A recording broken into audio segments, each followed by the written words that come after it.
Welcome back again. You know who I am. You know the show. Do I have to say it again? Biggest Life with Ninon. How about that? I have a fabulous guest. I've known this gentleman for quite a long time. Robert Caceres. I think I got that right. Yes. And he's had quite a wild life, but he's a very. I've known you for some time. I've known him socially for some time, and he does have a wife, beautiful wife. But She's Japanese. Is she Japanese? I knew she was Asian, but I didn't want to embarrass myself or give the wrong nationality to her. She's Japanese. Do you know Japanese women? They've got such fine features, and they're fine people. They have that incredible, gracious way of moving. She does. And she does. She's a class act. Yes. Comes from great family. She does. Yep. Her father was a surgeon. He owned his own hospital in downtown Tokyo. Oh, really? And that's where she was raised, and she helped him when she grew up. She went to college and got a business degree, but was helping him in the hospital. So she knows all about plastic surgery and everything? No, not plastic. Surgeon. Just the surgeon, the real open up. General doctor and surgeon. See, I'm easy to gravitate to plastic surgery because I'm a woman. Right away. Yeah, you know what women are, right? But so she can actually, is she a doctor herself? No, she's not. It's different over there. She worked in the hospital with him, but she didn't have a nursing degree or a doctor degree or anything. But they sort of allow it to help out. Really? It's like an apprenticeship. Exactly right. Yeah, because that's what we have in England, apprenticeships. Sort of like when I was young, my ex-wife way back in the 60s was a candy striper, they called it, in hospitals.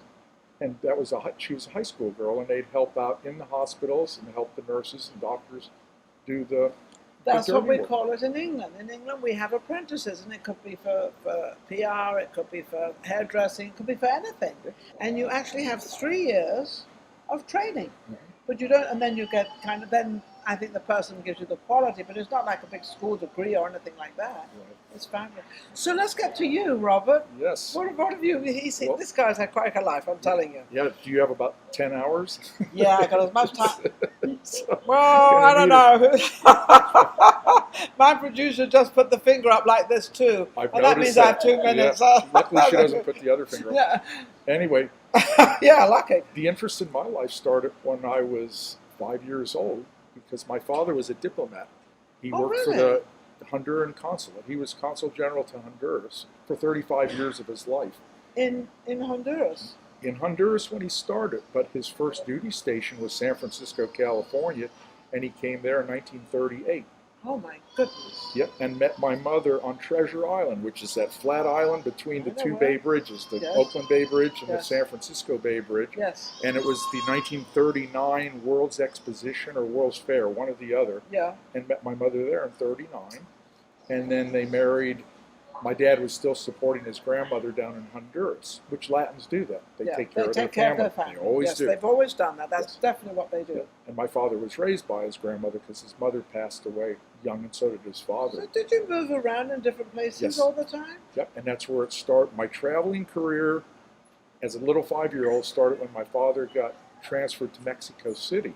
Okay. So his second duty station as Honduran consulate, we moved to Mexico City and lived right near the center of the city. So you know Mexico quite well. And speak Spanish fluently, and you speak Spanish fluently. Because my first school I went to was in San Francisco, in Mexico. As of being a diplomat, don't you stay in a country for a certain amount of time? It could be 3 years, 4 years. Exactly right. Yes, yeah. Just now, like the military. How do I know all that? I had a show called Voices of Tomorrow, and I used to interview all the children that traveled with their parents to all these different countries, because the ambassadors or consulates or whatever they were, and they'd be stationed, but whenever they were stationed in Los Angeles, I would interview them. And that's what. So you must have had an incredible life. Yes. Did you like it? Because a lot of kids don't like it. Yes and no. Yes. The problem was when my dad got transferred, like we went from San Francisco to Mexico City, and I first started school there. And I was terrified because here I am, an American in Mexico City, going to school with... And you don't even know Spanish. Didn't know it at the time. No, of course not. But you learn it quickly. When you're 5, you're like a sponge. And that's the time to teach children languages. Yeah. Is when the younger the better. Yeah. The younger the better. Yeah. So my brother and I picked it up fluently, and we also had like a nanny housekeeper that lived with us the whole time. She stayed with our family all the way to when I was in college. Oh, really? So she would travel around with you? Her name was Angela, and she traveled with our family and stayed with our family. So, it was from wonderful. Mexico, where did you go? New York City. Oh, So that was fabulous. That's back to the part that was bad for my brother and I, because we Wow. were always saying goodbye to our friends. And Well, that was the permanent problem. goodbyes. That was the problem. These kids would always come up with, every one of them would come up. They make their friends and they're all friendly, and all of them they have to up and go, and they never see them Never again. see them again. Now it would be different with Facebook. You'd be in contact, but Yes. unfortunately, I've searched some of my old friends from different places I've lived in. It's difficult because some of Yes. them have common names or whatever. Yes. But we went to New York City after living in Mexico City for about 4 years. Yeah. So those were my first 3.5 years of school. We go to New York, and my brother and I got put behind a year because in Mexico our vacation time was in the winter. Here in America, vacation time's in the summer. Yes, so your So timing we got was there. off. Our timing was off. So instead of putting us in the middle of a class, they kept us back a year. So my brother and I always were behind 1 year and graduated 1 year late. Did you probably didn't like that because children is very sensitive to have a year's difference. You Right. know, a year older and you've been pulled back. Right. Like why? But the hardest thing is making new friends, especially when you got to the teens. So we went to New York City and only lived there for 1.5 years out on Westbury, Long Island. Oh And my father worked down in the Battery, right down, you can see the Statue of Liberty from his office. And that would have been before the Twin Towers were built in that area, right down in the Battery of New York. And he rode the train in and out. So we lived in New York City when I was in the 3rd and 4th grade. Yep, 3rd and 4th grade. But for such a short time. And that's when boys are just developing their friendships, out playing baseball, football, right on the They're street. kind of growing and they're kind of experiencing of being a man and all the energy and little muscles are starting to grow and all Exactly sorts of right. crazy Yep. stuff. The hormones. The hormones are stepping still in a little there, young at that time, the but hormones thinking things. in that's tennis shoes. That's a girl over there, a little Yeah. different than Quite me. like that one over That's there. right. Yes, that happened early in my life. But anyway, then we moved to Miami after that. My dad picked us up. Miami Beach? Miami, Florida. We lived in North Miami, 132nd Terrace, North Miami. I know North Miami. Yeah. I lived in Bay Harbor. Oh, okay. Yeah. So I went to North Miami Junior High School there. Went to grade school, 5th, 6th, and 7th grade in Miami. North Miami. Used to go to the beach all the time. That was fun. Of course, you love Being that. that age, Yeah. it was fun. And were you and your brother, you probably were very friendly with each other. Yes and no. My brother was mean to me. He'd pick on me all the time. He was older? 2 years older than me. And he was the type he'd walk by and bang me on the head. Or I was heavy that's set. nice. I'm heavy set now, but when I went in the Navy, Oh, then you're I lost a doing bunch good, of it. you're all right. Thank you. Well, I'm like 30 pounds, 40 pounds higher than I was when I was in the Navy as a fighter pilot. Well, aren't we all? Oh, I can remember when I weighed 117 pounds, and I did until I was, I think, 45 or something. And Ninon, getting to that, I want to say something. What? You are one of the classiest women I've met in my life. Always Oh my classy. goodness! I remember how when I met sweet. you at the IAC, the International American Club. That's right. And I saw you and I approached you and gave Yes, you. you did. I said, "Ma'am, I want to introduce myself," and I did. And I said, "You are such a classy Isn't that lady. sweet? Always Thank you dresses so nice. much. Always looks nice." Isn't that sweet? So, a real pleasure to yeah. know you. Oh, thank you. So it was a pleasure to know you. So we're both very happy at the moment. Yes. Yeah. But the wife is still there. Don't worry. Oh, my wife is lovely though. Chika Yes. is her name. She goes by Chika. Chika. And we go out all the time here Yes. in Vegas. Neither of us are performers.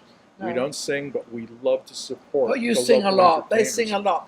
They clap and they sing and they. We do. You do. You have your own way of singing. You When know. we're here in town, we go out sometimes 2-3 events in one day, almost every night Now, of the when week. you say when you're in town, where do you live? Well, we live here in Vegas, Okay. but I have homes all over the world. Well, you do. My farthest home is in Spain, Okay. Marbella, Spain. Marbella. Which- I love Marbella. Marbella Yacht Club. Oh, the British love Marbella Marbella everywhere. Yacht Club is one of the most beautiful places. Yes, it is. Yeah. My- Puerto Banús. Puerto is the- Ba- yes. Puerto Banús. Yes, We yes. live right near Puerto Banús, Oh yeah, I know right exactly on the where you border are. Yeah. of Old Town, They Marbella. got Yep. the dancers. Flamenco. The flamenco the- dancers, And yeah. the flamenco dancers, they're all very small. They're very, very tiny, and they Yes. get up there and they're. Yeah. Yes. So Very that's one lively home. music. So that's the home, the hard one getting to, because with COVID now, I haven't been in a couple of years. Oh. So I told Chika, I said, we are going this spring, no matter Regardless. what. I don't care what. I don't care if I have to swim across the Atlantic Ocean. We're Still going. gonna swim? Anyway, so that's one of the homes. And then in Puerto Vallarta, Mexico, I own 2 homes. Okay. One we bought back in '97, Okay. and I was living in it when I was flying for Trans World Airlines, which I'll get to in a while, how I got to the airlines. But I had been going to Puerto Vallarta, Mexico ever since I was a college fraternity brother, and my brothers and I used to sneak down there I went to San Jose State University in the Bay Area, and would sneak What down a life this is. on Easter vacation back then. You'd get a Yeah. whole week, 9 days, and usually drive down, fly down, take the bus, however, and hang out in Mazatlan and Puerto Vallarta. And the first time I went to Puerto Vallarta in 1971, I believe, I fell madly in love with it. Did you ever know a guy called Peter Savage? Peter Satno. He was Doesn't very ring a well bell. known he had BMW at the dealership of BMW, Dodge, and all the different cars. He was quite a well-to-do young man. But he Puerto Vallarta, he loved it down there. And I think he had a house there, I'm not sure. It is lovely there. In Yeah, fact, yeah, the it is home that we bought in '97, now I lived in it for a while, and now I rent it out full-time because I bought another home still in what's called the Zona Romantica, which is Old Town Puerto Vallarta, right on a beach called Playa Los Muertos, which is City Beach. And it's so colorful and charming. When people rent my home in Puerto Vallarta, Mexico, I've got the greatest reviews on VRBO, Vacation Rental by Owner, and they always rave about the location, how nice my condo. I kept it rustic with the Mexican style. But the Mexican style I love. The Mexican style has color. Yes. They have atmosphere. They have color. They have, they seem to be very happy people. Hand-painted sinks in the bathrooms, imported Spanish tile in the kitchen, and all the artwork throughout the home, which I love artwork. I'm an art collector. So I've got art everywhere in my homes in Puerto Vallarta. So that's the all second Mexican. home. Then I bought another one in Mexico up on the hill. You have 3 or 2? So I own actually 3 homes. I rent one out completely to a family, and then the other one on VRBO, and the other one I live in and don't rent out. That's where I'd normally be now in the wintertime. Yes. Because I don't like cold weather, even though it's going to be nice this week. I know, it's beautiful this week. 70s. So where's the next one? And then I own a home on Lake of the Ozarks, Missouri, in the middle of the state of Missouri. That's strange. Halfway between St. Louis and Kansas City, a huge lake. Because I ended up being a TWA pilot, and my ex-wife and I, raising our family, lived in Kansas City, Missouri, and we heard about this Lake of the Ozarks, Missouri, back in 1979. So we went there right away. I bought a camper and a boat right there on the spot, and we camped in this. Well, I bought a lot too. I bought a lot. I can't imagine you camping. A pop-up camper.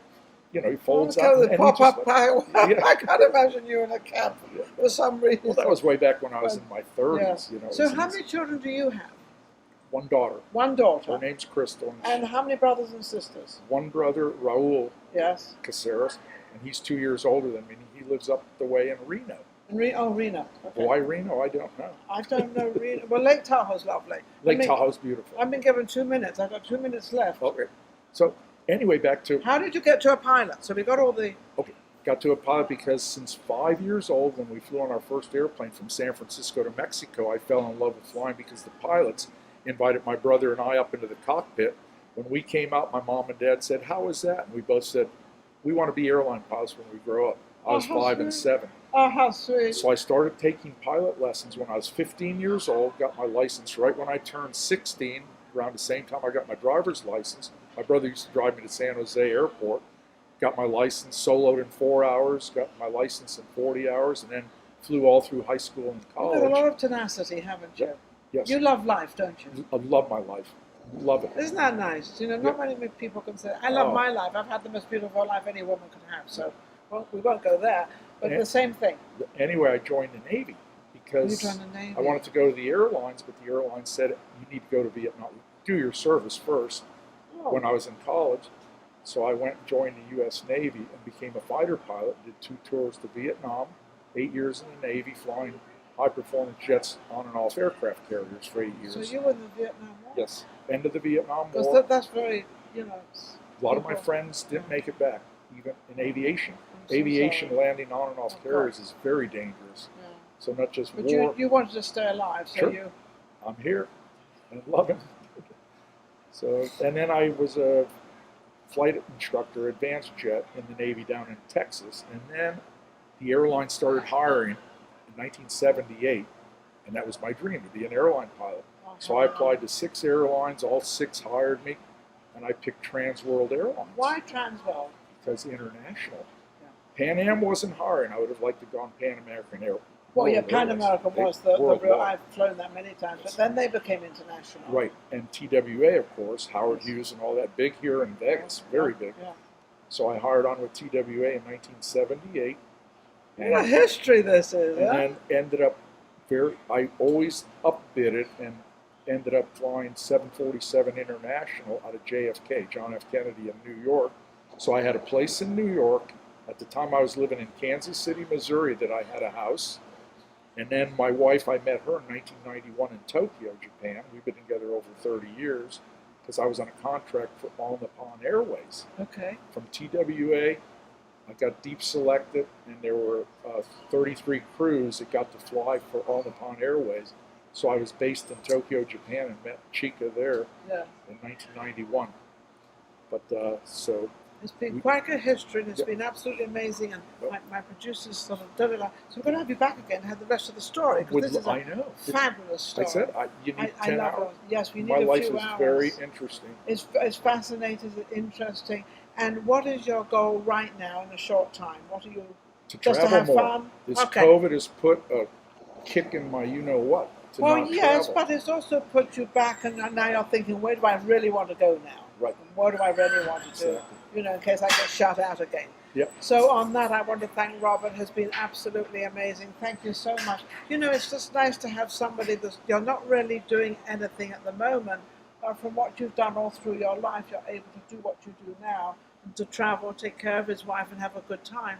But the stories and the history, you can't. I'd love to spend more time with you because I've got some interesting stories we got to get more as an airline pilot, Navy pilot, traveling 38 countries I've visited, 38 countries. all 50 states of the U.S. You beat me. Oh, been to every major city on the planet almost. Isn't that incredible? Yes, and you're happy about the whole thing. Love it. It's a great life, and we love living in Vegas. We have so many good friends here. A lot of entertainers, a lot of them just like. Do you have a website? Actually, my condo in Mexico I rent out on VRBO, Vacation Rentals by Owner, and you can do a search on VRBO of number 4356489, and it'll pop up my condo in Vallarta with 50 photos. Oh, fabulous! There you go. And over 100 reviews, most of them 5 stars, almost all 5-star reviews, about location, everything, and there's a bit in there about me being the owner, and. How wonderful. Or you can call me at my phone number, 573-434-2293. I'll give you a special deal. Thanks to Ninon show. Yes. I bet you will. Absolutely amazing. What Thank a pleasure, you Ninon. It's been wonderful. I love Thank always you. seeing you. It's always a pleasure. Sweet? Yeah, Please. you know, we always have big cuddles and we do.